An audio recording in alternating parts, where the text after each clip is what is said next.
Добар ден, почитувани. Вие го следите магазинот за родителство 0+ месеци на телевизија Телма. Дали количината на флуор во водата за пиење е важна во превенцијата на кариесот кај забите на децата?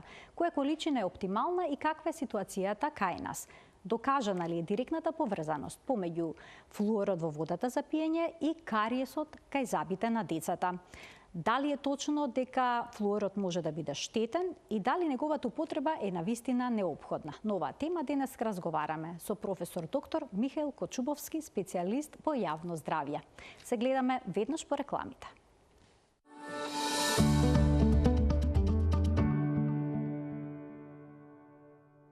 Дали е важна количината на флуорот во водата за пиење во превенцијата на кариесот кај забите на децата?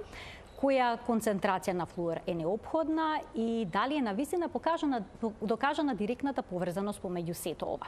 На оваа тема денес разговараме со професор доктор Михаил Кочубовски, специјалист по хигиена од Институтот за јавно здравје. Професоре, добре ни дојдовте во студиото на Телма и добар ден.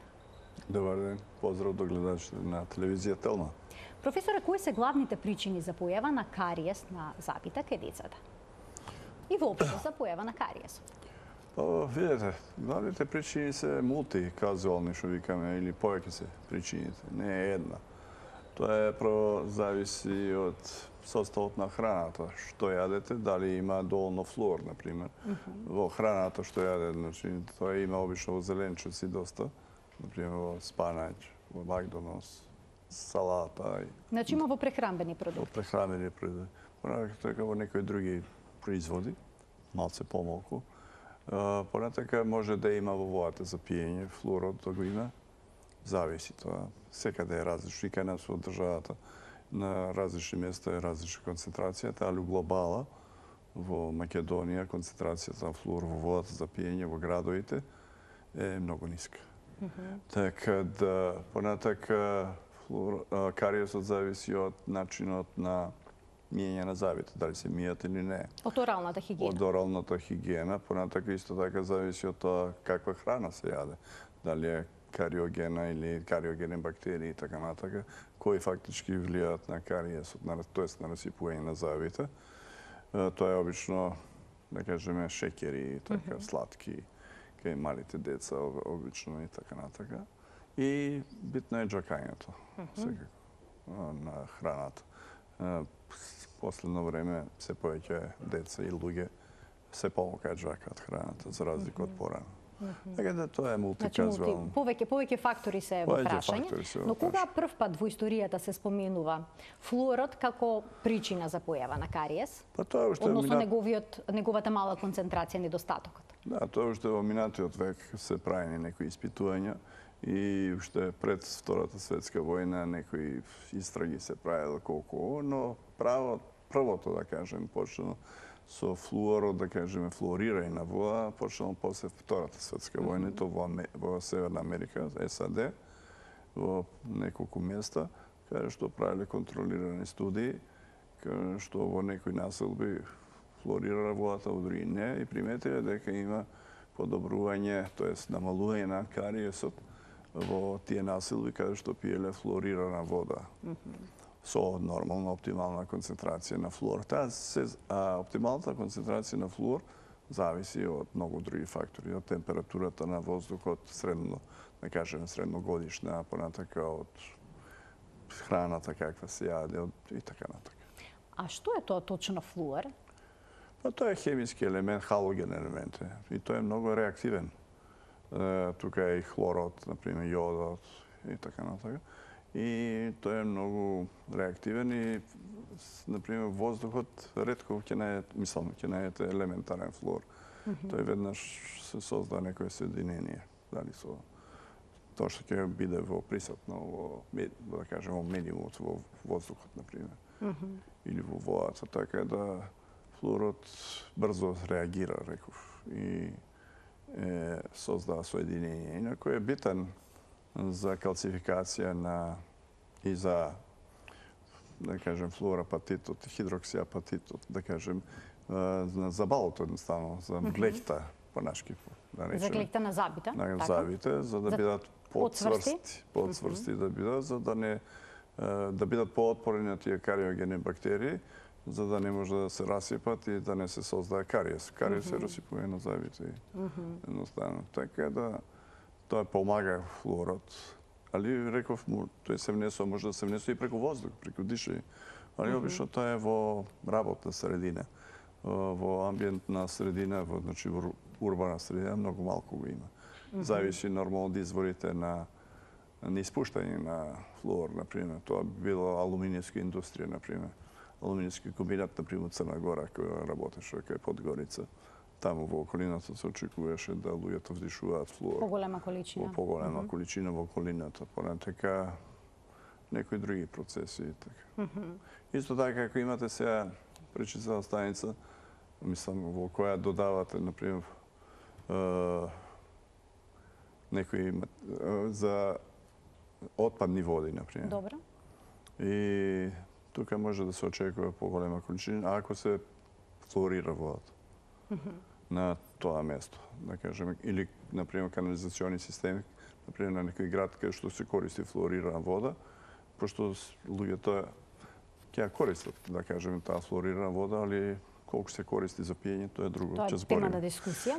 Но во некои земји законска обврска е да се флуорира водата од водоводните мрежи, од јавниот водовод. Сега како тоа, професоре, се прави со оглед на тоа дека во летен и во зимски период се користат различни количини на вода? Да. Има ли разлики во пристапот на флуорирање? Па има и треба тоа да се внимава. Не може да кажете сега ќе биде толку, да кажеме, 1 милиграм на литар, да речеме, која е оптимална негде. Од 0,8 до 1,2 е некоја оптимална концентрација на флуорот во водата за пиење, за да има кариес протективен фактор. Значи да не се создава, мислам, помогло да се создава кариес. Сега, ако е висока температура, поише вода се пие, онда би требало да се намали. Затоа што ќе битен и дневниот не смее да се претера. Што нешто, значи, дали преку воздух ќе внесете, дали преку храна или преку вода за пиење. Значи, поголемиот да се внесува преку храна. Како тоа се проценува, бидејќи никој точно не знае колку вдишува, колку производи што содржат флуор ќе внесат во организмот? Тоа се проценува, например, тоа прво треба да се знае колку, например, населението на одредена територија во нашата држава јаде, например, каква храна, да речеме. И колку има флуор во таа храна. И да кажеме, и тоа ќе се пресметува дневен внес. И реков, претежно е, зависи од типот на исхрана, дневниот внес добро е, да кажеме, да е под 6 милиграми дневно. Дневно под 6 милиграми? Да, независно од тоа дали е преку вода, воздух или храна. Кај нас не се флуорира водата за пиење? Не. А направена анализа? Ќе го објаснам зашто не. Направена анализа во различни делови на државата колкава е количината на флуорот? Да, ја имам тука со мене на табела, тоа две табели. Ние сме правеле испитување уште пред 2000 година, после околу 2000, 2001, 2004 и после другите испитувања беа негде 2011, 2013, макар да и сега истото. И концентрацијата на флуор кај нас е многу ниски. Многу ниски, така да тоа е 0,1, 0,2 милиграм, 0,2 милиграми на литар. На целата територија на државата е ниско нивото на флуор во водата за пиење? Некаде има малце повеќе, некаде и повеќе, помалку, али главно е ниско. Тоа е многу ниско, тоа не е кариес протективен фактор. Така да, за да биде кариес протективен, треба да 0,6 да биде. А ние имаме само неколку места во државата што имаат така околу 0,6, да речеме. И тоа има само некои села и там каде што е, да кажем, и тоа се мала бројка на население која пие таква вода. А имаме некои села кои што Тромеѓа, Куманово, например, и некои други, Струмичко, каде што али многу малку население има таму, веќе и можда и нема активно население, каде што и во бунарите, во тие води што сме ги испитувале во минатото, што зборам пред 30 години и повеќе и да кажем уназад последните 20 години, сме наоѓале концентрации кои се чак и повеќе него она што е дозволено, али тоа се многу малку. Едноставно такви и реков тоа е или нема население или е многу занемарлив тој број на население. А кариес, значи, кариес протективен фактор ви реков е 0,8 до 1,2. Под тоа веќе 0,6 до 0,6 може да се смета, зависи од исхраната. Под тоа нема веќе кариес протективен фактор.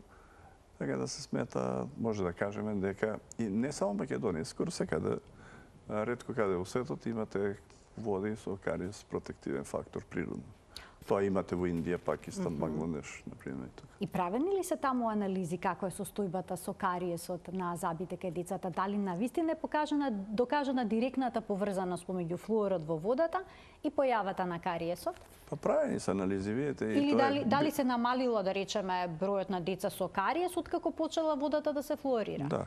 Видите, таму кај што е флуорирана водата, приметиле дека има намалување на кариес. Но, например, ние не ја флуорираме водата и ние приметивме дека не е намален кариес. Така да има кариес екстракција пломба, го викаме на англиски ДМФТ, или ДМФ, едноставно, индекс кој кажува колку е, и кај нас порано беше висок тој кариес. Кариес екстракција пломба индекс. Беше негде, само да проверам да не грешам. Тој КЕП индекс, ако не се лажам, така го беше негде околу 7, да. Тој е висок, предпоставувам. Да, висок беше. Индекс. Во однос на Европска унија беше многу повисок нешто што треба. Но сега последниве години, пред 2 години последно што имам, е некаде 2,4. Значи паднал. Да, ама не ја флуорираме. А не ја флуорирате водата. Што значи има други работи. Има други работи. Хигиенските навики предпоставам дека тука се важни. Тоа е една работа. Оралната стратегија или стратегија за орално здравје беше многу битна исто така. А што говореа податоците што ги добивте, што ги правевте кај со анализата, кај 12 годишни деца и присуството на флуорот во водата? Тоа со колешка стоматолог, доктор стоматолог Весна Маркова, она работеше докторска дисертација, јас учествував во тој процес и бев и у комисија за одбрана. И кај нас ги работеше анализите, ги работевме, вода испитуваше, тоест испитувавме, од многу од југоисточен, источен регион, Вардарски регион во Македонија, од зградови, од села и така натака. Многу анализи да видиме колка се концентрациите на флуор. И постојат одредени разлики, дали во едноставно во кој регион, највеќе имаше негде, мислам дека во југоисточниот регион, колку помнам. И едноставно, али тоа таму КЕП индексот беше подобар? А во села, Дали КЕП индексот таму беше подобар? Каде што немаше некоја значајност. Присуството на кариес, екстракција и пломби. Немаше значајна разлика. Не можам да кажам значајност. Али постоеше, реков, разлика во концентрацијата на флуор. Така.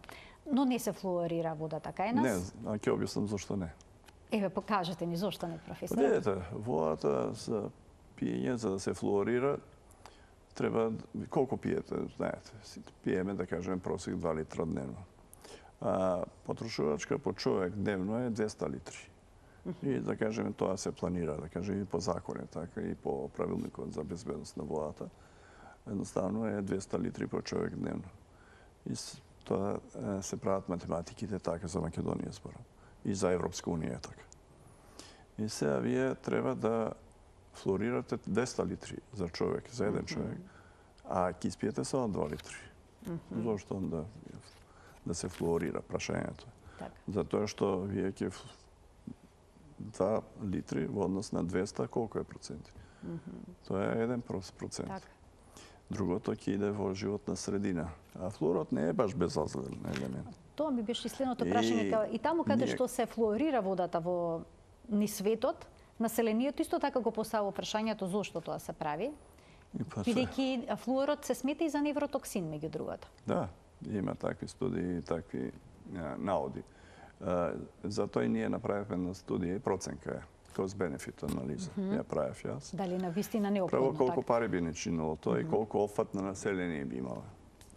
За да имате некоја јавно здравствена мерка која е успешна, треба да имате офат на население преку 90%. За вакцинација, например, тоа е успешно се 95% и нагоре да биде. За ова исто би било 90 или 95%.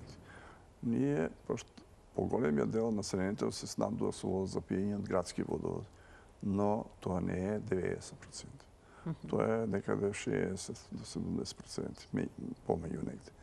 Имаме села кои се приклучени на градски водоводи и да кажем и тие се вклучени тука таа бројка. Но имаме голем број села кои имаат своји водоводи. Значи, тука е на 300-400 илјади население. И ние доаѓаме негде до 70% и можност да речеме би офатиле од населението. Што со тие другите 30%? Тие не може да бидат офатени со таква мерка.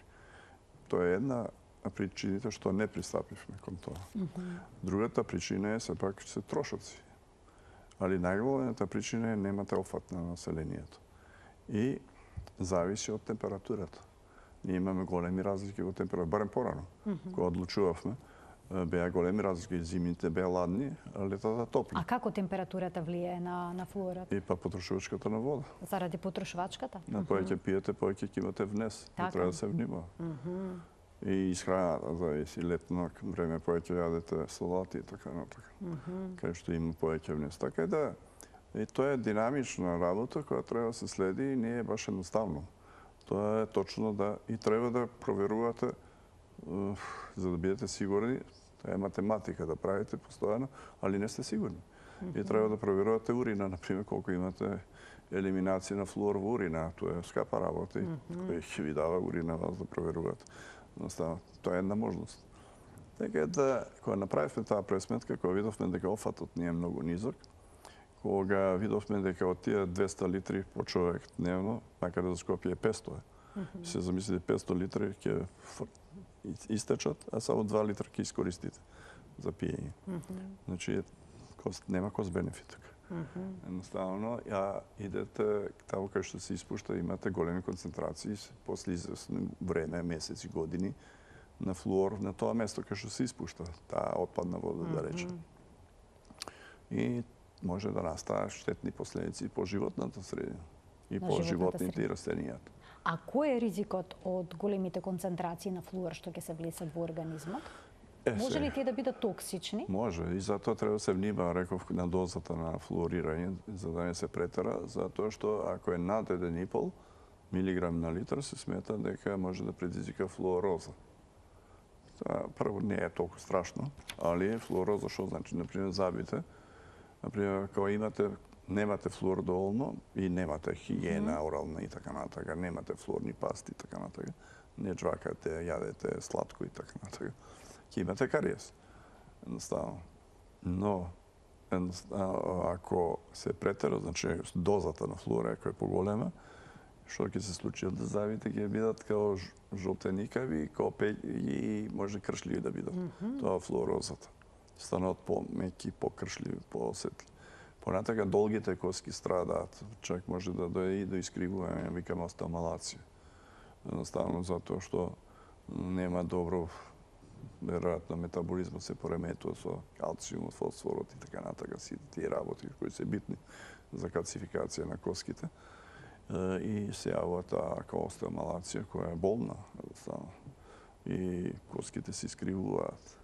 И така да, а во повисоки концентрации може да биде невротоксично, во многу поголеми концентрации. Дали ниските концентрации на флуор што ги внесуваме во телото се безбедни? Да. Значи тие се безбедни, а доколку е водата со поголема концентрација на флуор? Видете, преку смеат да речеме бебиња да ја пијат или да се прави млечна формула со таква вода? Па не. Видете, во такви води нема флуор или воопшто. Тоа е минимално, тако рече, нема фактички. Така. Не сме испитували, например, овие пакувани води, некои од нив, пакувани води што се изворски, да речеме, нема скоро воопшто флуор. А во некои минерални има. Значи во некои минерални води има. Али во оптимална концентрација. Во оптимална концентрација, која што ја наведовте. Да. Али да не ги именувам, зашто да не биде реклама. Така. Професоре, водата се флуорира како еден од начините, значи во некои земји во светот, значи водата се флуорира во ретко е тоа? Да. Многу малку земји. И населението обично реагира кога ќе ја дознаат таа мерка, дека треба да се спроведе. Често пати има и дури протести од страна на населението. Да видите, свесноста на населението е многу висока. Во некои земји се и кај нас исто така е тоа. И секој знае што е флуор, секој може да прочита и сега на Google што е флуорот и зашто е битен, зашто е и опасен ако се претера. Така да реков, мора многу внимание да се посвети и не можете да кажеме дозираме сега една концентрација и толку е. Зависи, реков, се летна сезона, зимска сезона и така. И сега некој пие повеќе вода, некој помалку вода, некој јаде повеќе таква храна, некој помалку. Така да би било малце интересно да не речем некој друг збор. И затоа и се одлучивме да не ја правиме. Се одлучивте тоа да не се Да спроведе има кај други нас. мерки кои ги правиме. Така има и други мерки, значи може да се флуорираат и други извори, може да се флуорира млекото. Така е. Дури кај нас имаше една таква иницијатива во градинките да се флуорира млекото што го пијат децата. Пред неколку години се спроведуваше тој проект. Пред 11 Дел од родителите реагира. Каква беше успешноста на проектот? Колку време се практикуваше сето ова? Тоа година, мислам И дека имаше ли 2 подобрување години во беше. оралното здравје кај децата? Тоа беше со подршка на Светска здравствена организација. Министерството за здравство имаше развиена стратегија за орално здравје. Во таа стратегија се воведе флуорирање на млекото. Така. Али не за сите, него во одредени средини, во градинки, контролирано. Значи да добиваат децата во градинки да пијат секој ден чаша со флуор. Мислам флуорирано млеко од една компанија која произведува млеко и млечни производи. Ние како Институт за јавно здравје проверувавме уринарната елиминација, тоест колку има концентрација на флуор во урината, дали е поише или не од она што е очекувано при елиминација во урината. И така да онаа доза што беше, тоа беше безбедна доза, како за водата, да кажеме. И толку е дневно, толку се даваше, не се претеруваше. И имаше успех. Имаше успех кај тие деца драстично се намали флуорот. Мислам, кариесот кај зъбите. Така да, али, например, со тие мерки, значи, ние кои ги направивме со таа стратегија, која беше кај ограничен број на деца, во градинки, реков, на мали деца. Али другата стратегија за орално здравје предвидуваше нормално децата да мијат зъби со флуорни пасти, кои се достапни на пазар, каде сите се флуорни пасти. Сите имаат флуор и во долни концентрации, да кажем. И долно долго да се мијат зъбите со четки кои се исто така погодни за мијање на зъбите, за да се намали кариесот. Поради така имаше залевање на фисури. Тоа се уште се практикува, се заливаат трајните зъби, залевки со флуориди. Со флуориди. Значи локално употреба на флуоридите. И тоа е многу ефикасно. Тоа е многу ефикасно, така. И благодарејќи на тие кампањи што ги имавме за мијање на зъбите, употреба на флуорни пасти, ова што го прават заливањето на со флуорни, кажеме, средства, едноставно драстично се намали од 7 негде 6,9 пред, да кажеме, 2000 и некоја, 2001-2002, да кажеме, тој кариес екстракција пломба, од 2021 беше 2,4. Скоро како на европско ниво или Европска Значи, со локална употреба на флуориди се постигна истиот ефект како што некои земји се обидуваат со системскиот внес. Да кажеме да е без да влијаеме штетно на животната средина. Исто така, никогаш се флуорира солта. Кај нас таа сол што се користи флуорирана или не е? Не. Не, само јодирана, така? Заради заштита на штитната жлезда да не добиеме струма или така. Значи ние немаме во принцип на наша територија системско флуорирање на вода, на сол, млеком. Млекото тоа заврши. Тоа заврши.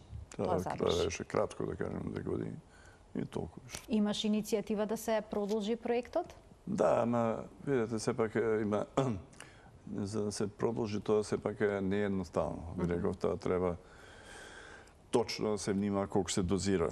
Значи, во млекото и да се дава точно чаша, да не претера детето да пие неколку чаши. Разбирате, да не претера со дозата.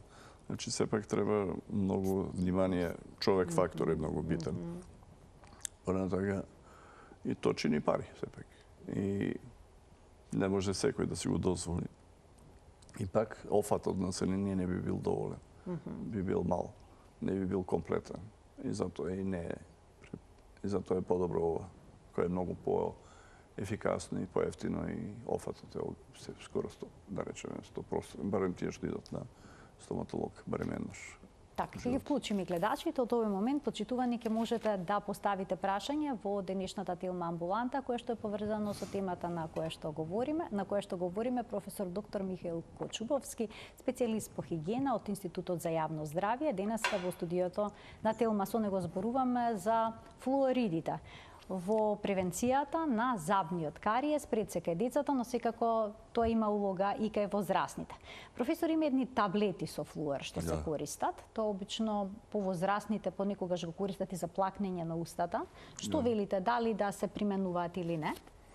Или ако некој сака да си внесе системски флуор, дали во организмот флуор на таков начин, дали препорачувате употреба на таблети? Не знам, јас сум резервиран за тоа, не кажам да и не. Сепак тоа треба да се внима. Затоа што има и, например, и средства за испирање на зъбите, например, кои каже има и флуор, например, меѓу другите работи, кои кажуваат дека треба да плюкнете после тоа, не да го испиете. Да не се голтне никако? Да, не се голтне. Така да, затоа не сум сигурен дека е тоа добро. А што е со превенцијата кога станува збор за користењето на пасти за... Ако има мултивитамински препарати во кои има минимални количини на флуор, тоа да. Но само доколку се минимални количините.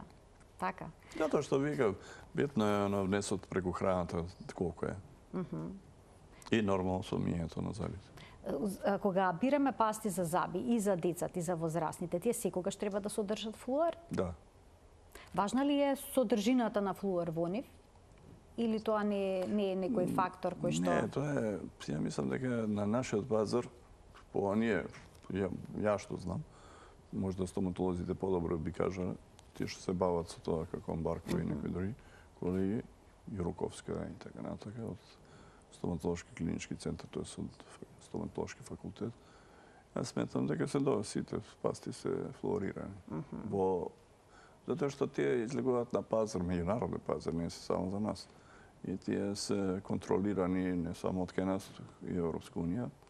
И мислам дека имаат оно оптимално количество кој треба да го имаат. За пасти за зъби. Што сметате како да се подобри оралното здравје кај нас? Па видите. Во Македонија за ној кеп, како што го споминавте, кариес, екстракција и пломба фактор да биде уште подобар од она што сега е постигнато. Па зашто е битно? Кепот ако е низок, да кажем, како што е кај нас е релативно низок, али може да биде и подобро. Секогаш може подобро, така. Зашто е битно тоа? Зашто оралното здравје, ако имате добро заболо, здраво заболо, немате проблеми. Само тоа значи дека имате и добро здравје. Зашто? Затоа што кога е добро ја джвакате храната, вие веќе имате добар, да кажеме, добро варење на храната. Не го оптеретувате, да кажеме, дигестивниот систем, значи желудникот, црево, тенкото, дебелото црево превише. И нема да очекувате појава на некои заболувања на дигестивниот тракт заради неправилна исхрана од ваша страна. Така.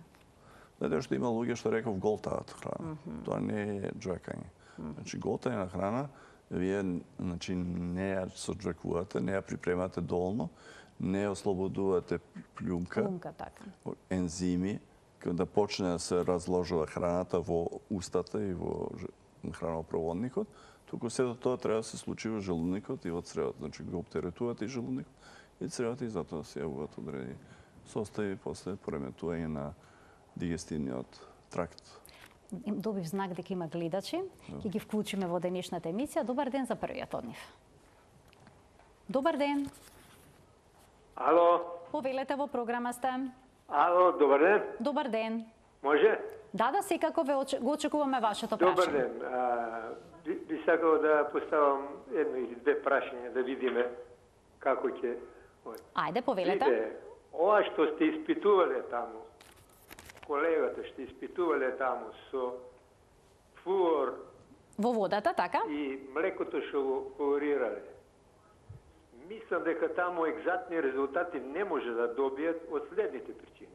Прво, тие дечиња што пиеле млеко е извесен период, дури 2 години.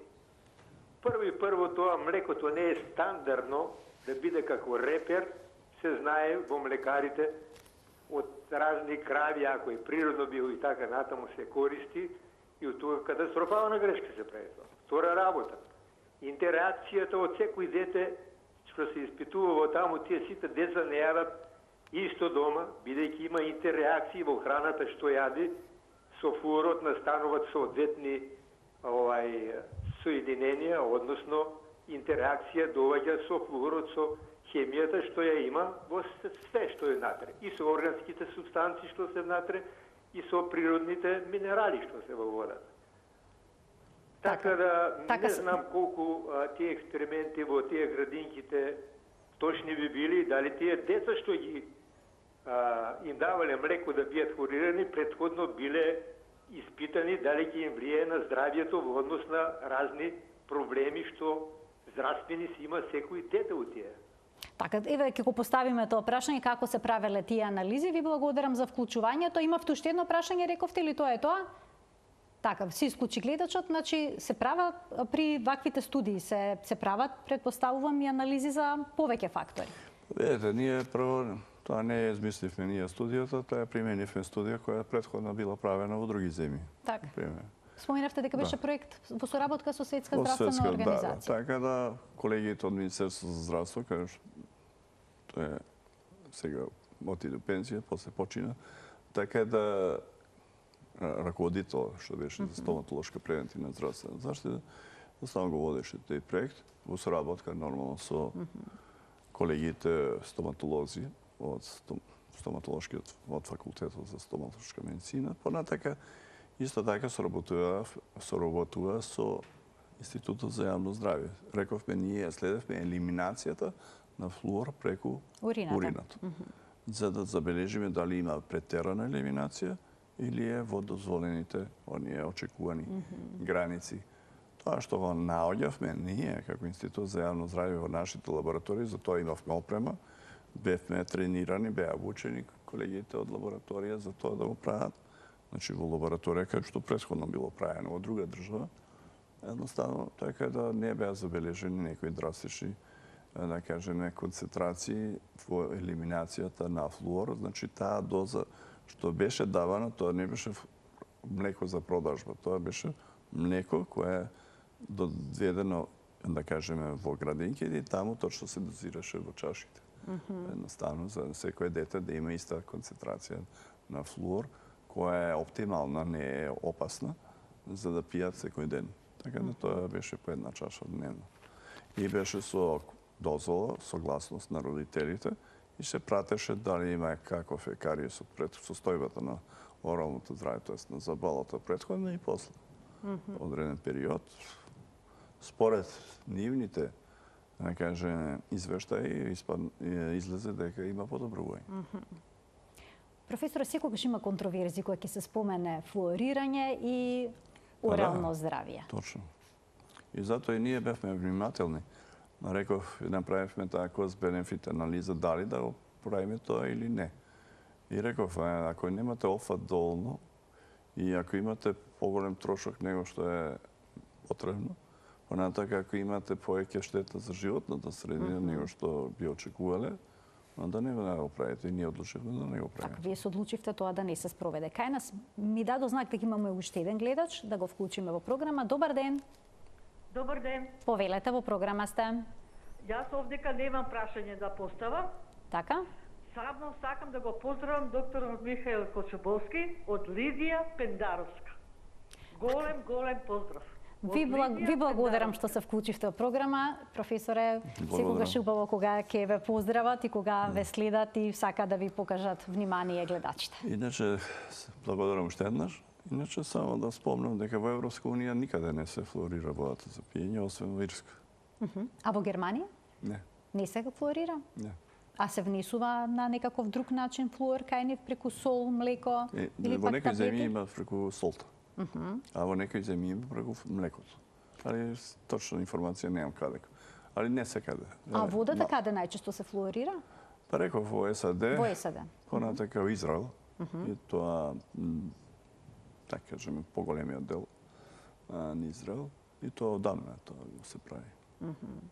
Али тоа се тие земји. Тоа се тие земји, но и таму поради... И тоа не секаде. Не секаде, веќе... Во тие земји, во САД, например, во одредени градови. Само. но и во оние градови каде што ќе започне флуорирањето, голем дел од населението потоа одлучува да пие флаширана вода, вода од шиша. И барат да не се флуорира понатак. Некои имаат отпор, се јавува. Така да, и заради тоа, веројатно, во другите земји, заради можда и ова, ја што го кажав, ние како одлучивме, веројатно се одлучили заради тоа да не ја флуорираат водата. И да се применуваат само локално флуорирање, кое што очигледно дава исто така добар резултат заедно со оралната хигиена и претпоставам правилната исхрана и джвакањето соодветно на храната. А немате опасност по животната среда, трошокот е минимален и тоа е. И многу е поедноставно. Немате потреба да внимавате на дозата, да менувате и така на строго контролирано, што викаме средина, што е тешко да се прати. Така да, едноставно многу поедноставно и многу подобро решение. Така. Значи, веќе споминавте тука водата не се флуорира, но со каков квалитет е она вода што ја добиваме од чешмата за пиење? Еве сега се летните месеци, навистина е жешко. Професоре, безбедно ли е да пиеме вода од чешма? Па, чим јас ја пијам, цел живот се бавам, мислам, работниот век се бавам со квалитетна вода и едноставно и моите колеги се бавиме со тоа, така да од Институтот за јавно здравје, од центрите за јавно здравје и ние тврдиме дека водата за пиење во Македонија е безбедна. Во градовите, во селата кои се приклучени на градови и оние села кои имаат, да кажеме, редовно дезинфекција на водата за пиење. Хлорирање се? Со хлор. Со хлор. Исто тука треба да се внимава, претпоставувам. Тука е многу едноставно.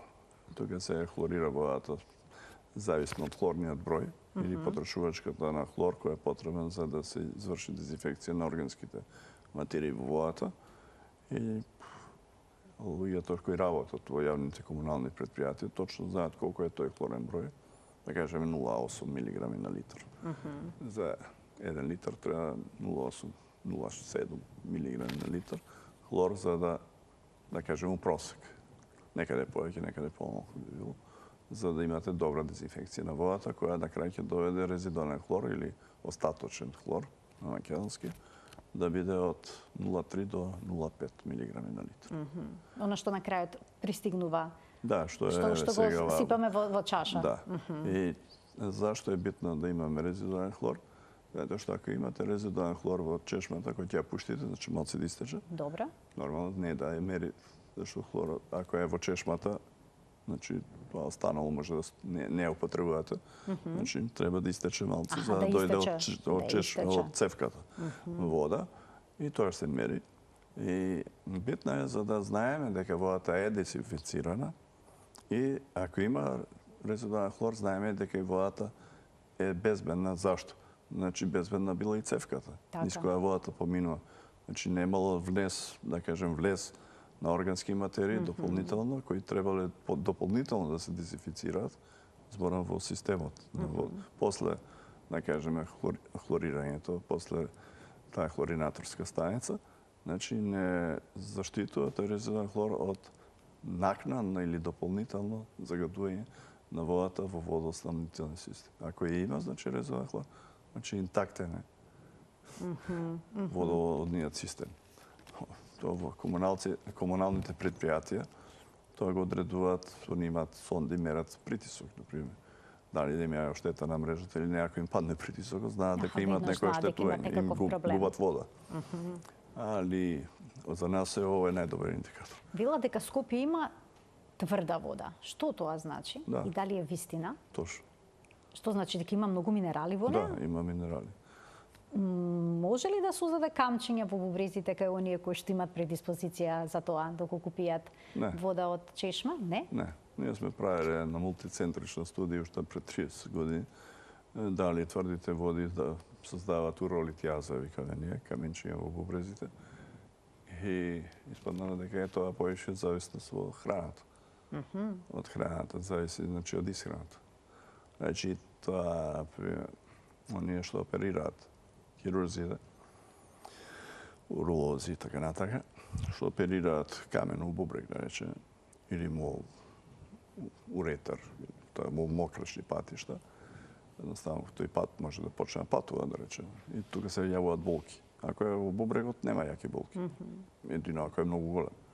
А ако е мал, ќе издржи човек, али ако почне да расте, тоаш може да има болки. Али ако почне да патува, Тоа е страшно. тоа е страшно, посебно зависи од составот. Ако е составот да е со оштри, да кажеме, рабови, да е тоа се страшни болки. И викаат дека се јаки како породилните болки. Понекогаш оние кои што имаат проблем со бубрезите добиваат совет да пијат вода од шиша, да не пијат од водоводна мрежа, доколку е тврда водата. Што велите вие за тоа? Па се е до едукацијата. Се е до едукацијата, дали е некој едуциран дека как тврдата вода дали може да придонесе до едноставно до таков здравствен проблем или не. Јас тврдам дека не може да доведе до таква состав. Затоа што минералната вода што е во Скопје, например, што ја пиеме, рековте е тврда, точно е. Има и умерено тврди, средно и такви, многу меки. Многу меки значи многу малку минерали. И едните и другите се безбедни. Значи, али, например, кога имате поише минерали, вие едноставно помалку треба, не ви е потребно, помалку потребно вие да ги внесувате преку исхрана, например, или преку суплементи. Вие ги внесувате преку водата. Секако не е тоа комплетен лес, али добар дел. Добар дел, значи може да се внесе со корисните водата. минерали, калциум, магнезиум и така натака. Значи има и предности кога водата е тврда. А кога патуваме... Не викам премногу тврда, него таа на граница. Оптимално. Во границите на дозволено. А нашите води се така. Кога патуваме на некое место или на некоја туристичка дестинација, понекогаш се двумиме дали да се напиеме вода од чешма или да си купиме вода од шиша. Што советувате? Па, ако не знаете... Може ли да има и во водата од чешма и покрај тоа што е хлорирана и што е безбедна за пиење, сепак некои условно речено микроорганизми кои што не би ни одговарале, на кои што не сме навикнати. Ја е навикнато локалното население. Па видете, секојаш ја кога патувам, често патувам службено до се 30 години повеќе патувам. Ја секојаш прво прашувам каква е водата за пиење во земјата. Обично и од колегите таму, или ако не ми е некој немам колега таму, само прашувам на лице место. Дали е водата за пиење? Ако ми кажат дека водата е за пиење, јас си пием. И сам мали релевантни извори. Ако ми кажат со резерва, тоаш не ја пием. И тоаш пием пакувана вода. Така да, едноставно, не секаде во Европска Унија или во Европа, водата е безбедна за пиење. Точно е тоа. Во големи градови тешко е да се обезбеди безбедна вода за пиење, заради големината на водоводите, проширување, големата должина на водоводна мрежа и така натака, големата потрошувачка. Така да во, например, Истанбул, имате 16 милиони град со туристи, со мигранти, така на 20 милиона. Там водата не може да ја пиете од чешма. Тоа е ризично, можете, ама... На собствен ризик. На собствен ризик. На територијата на Македонија секаде можеме да се напиеме вода од чешма? Да. Да понудиме и на дете? Да. Без проблем? Без проблем. Безбедна е? Да. Само е, например, скопската вода, например, за мали деца, рековте како што некоја се подготвува формулата, тоа што треба со олигоминерална, значи со изворска вода некоја да се подготвува. А доколку скопската вода се преврие, па потоа се раствори на таков начин, ќе се ослободат делот, ќе се елиминира делот или од минералите. Може и така. Едино тоа. Али тоа е само мал период. И тоа али само пошто е доста, мислам не е многу тврда, али ајде да речеме.